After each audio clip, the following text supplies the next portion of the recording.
Hello, good morning, and welcome to this Dawn Busters Taste Challenge. We have two bourbon whiskeys. The first one is a blended whiskey. It's called 10 High Sour Mash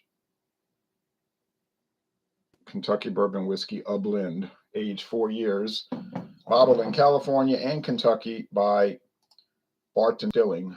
But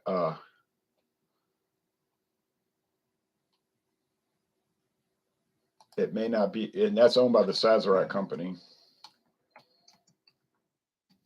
It may not be in production. It's probably not in production anymore. I think it's been replaced by the new Bourbon with Natural Flavors edition with a new label, the Eagle on it.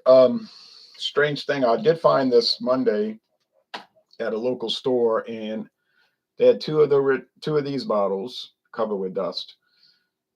Then they had like three others of this, or two others of this bottle design, but it said bourbon with natural flavors. Same exact bottle. It said it was the new recipe. And then they had the Eagle bottles.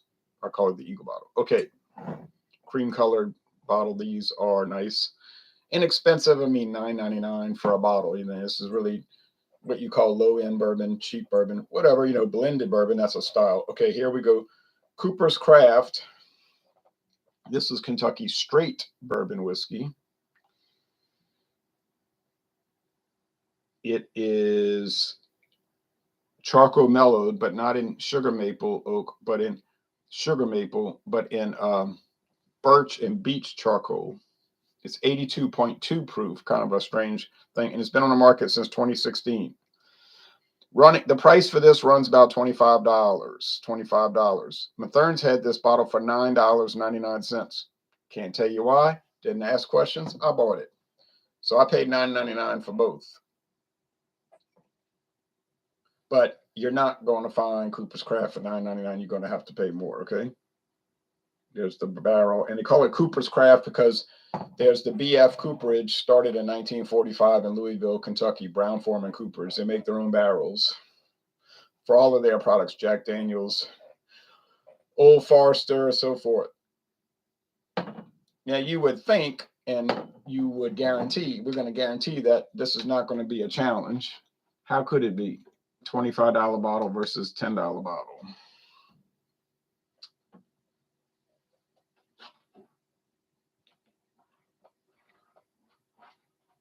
Let's see. All right.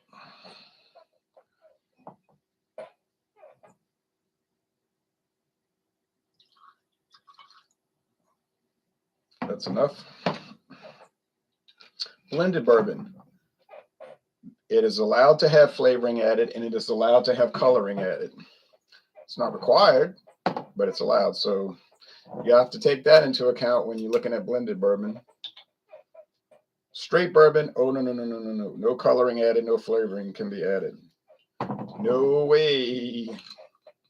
So if you want a bourbon and it doesn't have, if you want a bourbon, okay, all right, and you want to make sure it has no coloring added or flavorings added, like to cheat, then get straight bourbon. Or you can get bottled and bond bourbon. Bottled and bond is not allowed to have coloring or flavoring. Or, on the other hand, there's a third option. You could just get any product called bourbon. If it just says bourbon, whatever age, doesn't matter. It will not have coloring and flavoring added. But if it says blended bourbon, is a good chance, and almost probably a guarantee, but we can't say that for sure, but almost a guarantee it's going to have coloring and flavoring added. And if you see a product that says bourbon with natural flavors, like I saw recently with Kentucky Tavern and this new 10 High, it's telling you it has it.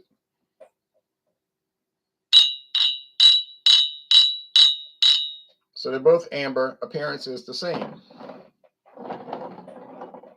So the original 10 High was introduced in 1934 by Barton Distillers.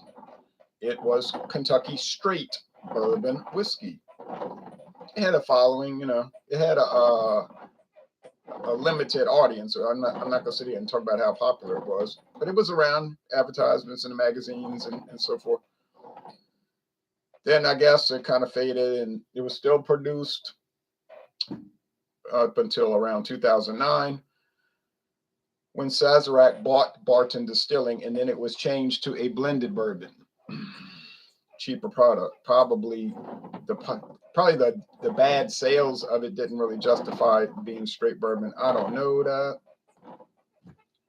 And then about a year ago, 2 years ago, 2 years ago, maybe 3,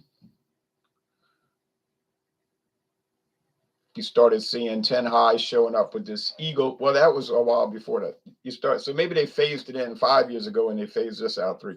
So you started seeing this eagle label show up. Got the eagle on it. It says America's Native Spirit. And I noticed that one said, I noticed this years ago, it said bourbon with natural flavors. I said, well, And then the bottle with the Hiram Walker on it. Oh, that's right. Hiram Walker introduced it in 1934. Sorry, y'all. The company known as Hiram Walker introduced it, and then they got bought out by Barton. Oh, yeah, okay. So it's 3 owners so far. Hiram Walker, then Barton, now Sazerac. But I think Barton was owned by Constellation Brands, so maybe 4 owners. They got bought out by Constellation Brands sometime in the past. So, but you know how this goes. These companies be buying each other out all day long.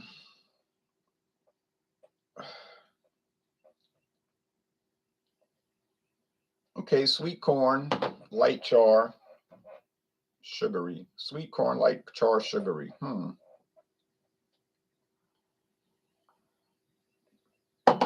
This one has an almost lack of aroma. It's like neutral aroma. There is no aroma. There is aroma, but there may as well not be any aroma. It's so low. All right. So that's telling me right now, that's 10 High, and that's Cooper's Craft. Got it. Aroma only. Easy. This is going to be an easy series because I don't think 10 High is going to perform so well. But that's not my problem because I didn't make the product. I'm just taste challenging it. Cheers.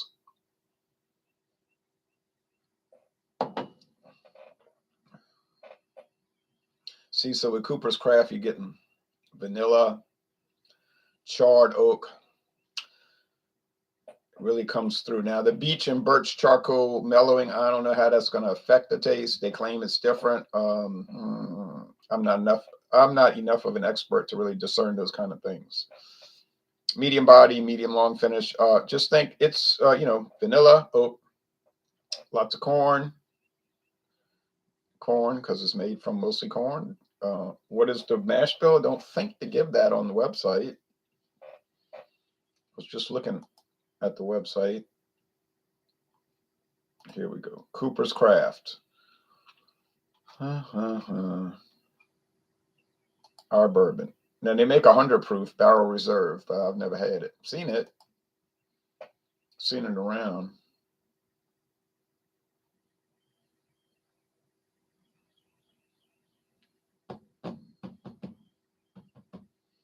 To give tasting notes,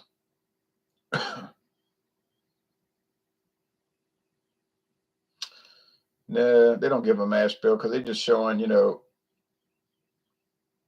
malt, sweet aromatics, spice, blah, blah, blah. Okay. So all we know is it's at least 51% corn. The rest we do not know.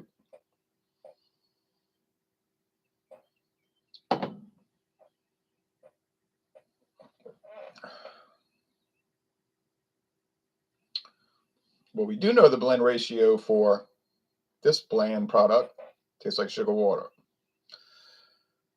Because 10 High is 51 to 49 blend ratio. 51% straight bourbon aged 4 years and 49% grain neutral spirits. Oh, yippee.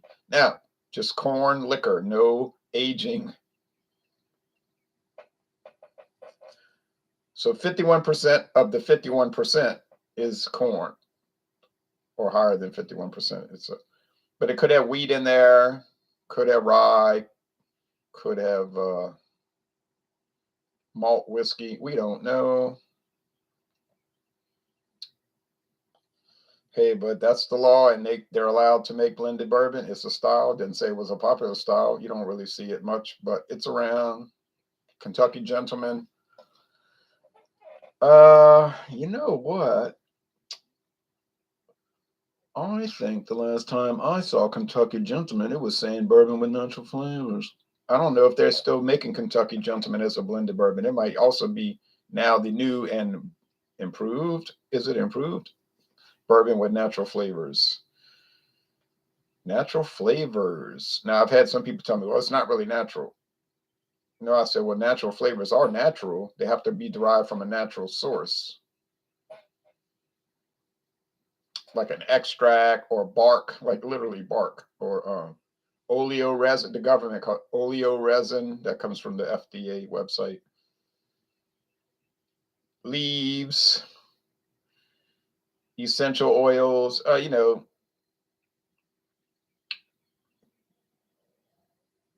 that kind of stuff. And you can buy natural flavors at the store.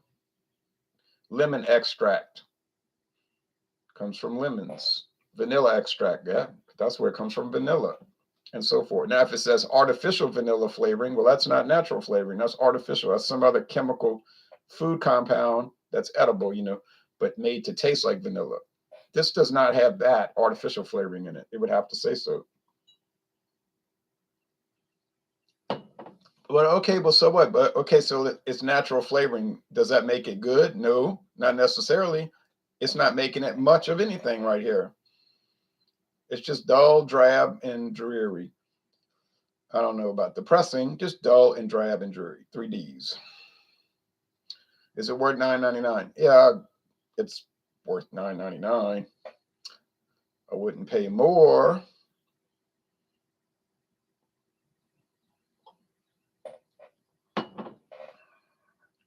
Cooper's Craft has a lot of character, spice. I like it a lot more now. When I first tried it years ago, I didn't. It was something about it I didn't like. I can't remember. It just seemed like it had some off flavor. It was something peculiar about it. Maybe it was that Beech and Birch, right, that I can't pin down, and it was making it taste odd to me, and I didn't like it. But then the more I sipped on it, and as you can see, I've been sipping on it. Look at that pretty liquid. It's really pretty the way it catches the light, and I got enough left for quite a few taste challenges. But I started liking it. Now the bottom's got this dimple in it, so it's not as much liquid as it seems. See, that's deceptive the way they make the bottle. It's really, well, still a lot. Okay, 10 high.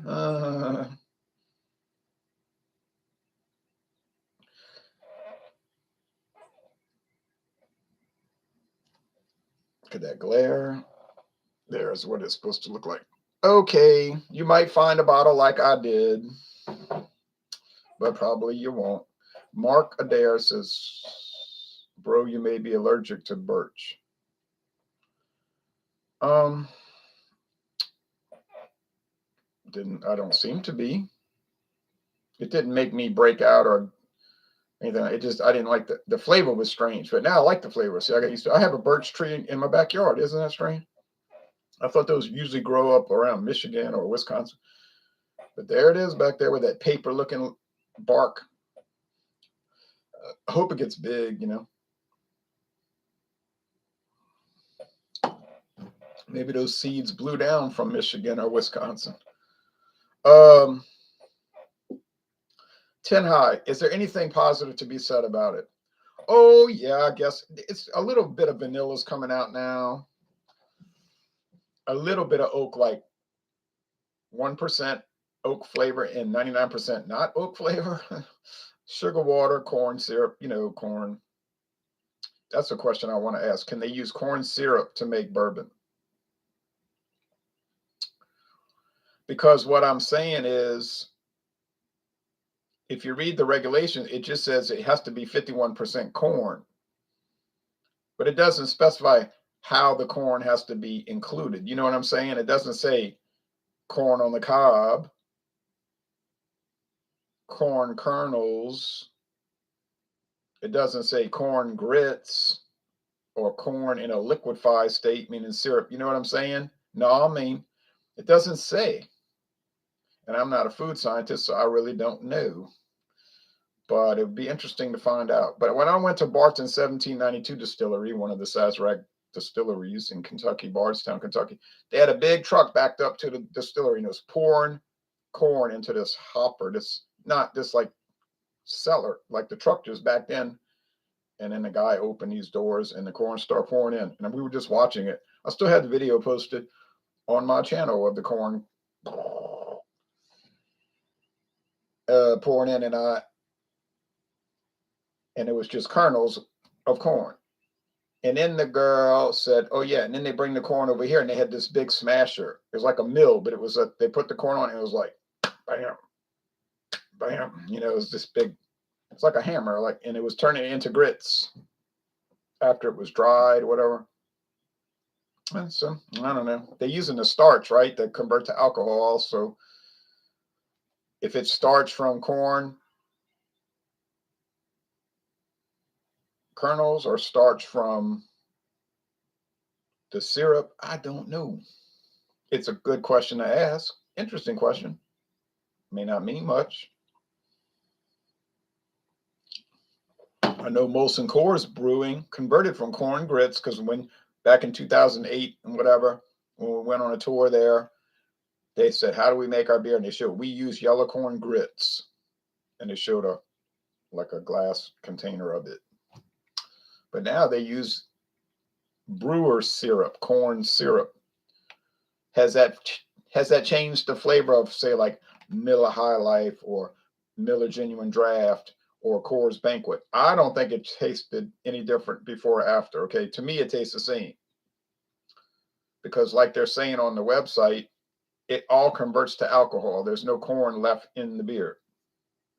And if you're tasting corn, that means that something went wrong with the brewing process. It's like a neutral product they're using, a fermentable, simply to get alcohol. Then they got 2-row or 6-row barley, and then the hops. So that's where your flavor is going to come from, the barley and the hops. And it's just like whiskey. The flavor is going to come from the single malts, the rye, maybe wheat to give it a smoothness. So it's not going to come from the neutral spirits. How would it? Okay. All right. Enough of that. So the winner, the clear and present winner, is Cooper's Craft. Is it worth paying $25 for this and skipping over the $9.99 for the 10 high? It is worth it. It is worth the extra $15. And it's a lot better product. So there you go. But we kind of knew that before we did the challenge. So what's coming up next? Yeah, what is coming up next?